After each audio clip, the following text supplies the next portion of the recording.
अतिनयनरम्य हे दृश्य पाहता अतिनयनरम्य हे दृश्य पाहता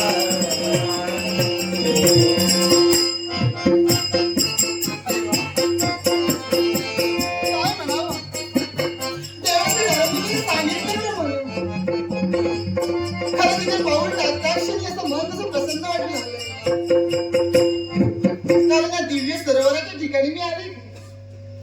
हे सुवर्ण कमाल पाहण्यासाठी आले. आणि खरंच इच्छा मनामध्ये तर नव्हती, पण देवाशी नारदांनी सांगितल्याप्रमाणे या दिव्य सरोवरात माझं आगमन झालंय. खरंच मनाच्या ठिकाणी समाधान होतंय.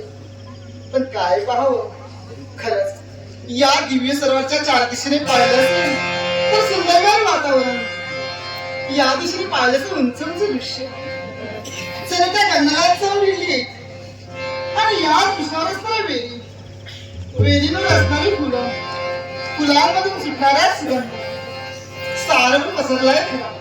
मन कसं तृप्त होतंय खरंच. आणि एवढ्याच्या हा मध्ये महाराज संताच खळखळ्याप्रमाणे वाहतोय. पण काय पण एक प्रकारचा मधुर आवाज या ठिकाणी येतोय. शोधण्याचा प्रयत्न मी करते, पण आवाज येतोय तरी कुठून?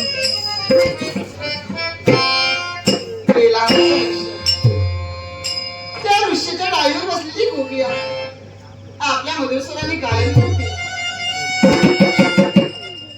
असं वाटू लागलं याच कोकिळ्याच्या सुरात स्वर मिसळून राहण्याचा प्रयत्न करावा.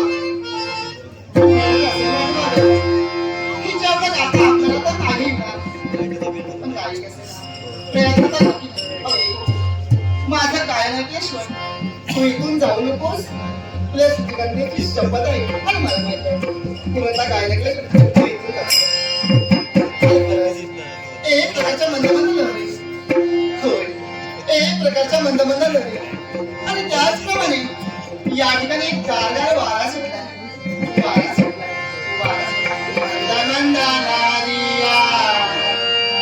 गारे गारे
बाबांना दिलेला शब्द सूर्य अस्ताला जाण्यायोग्य तुमच्यापर्यंत येईल म्हणून या सर्वांचा त्याग करून बाबा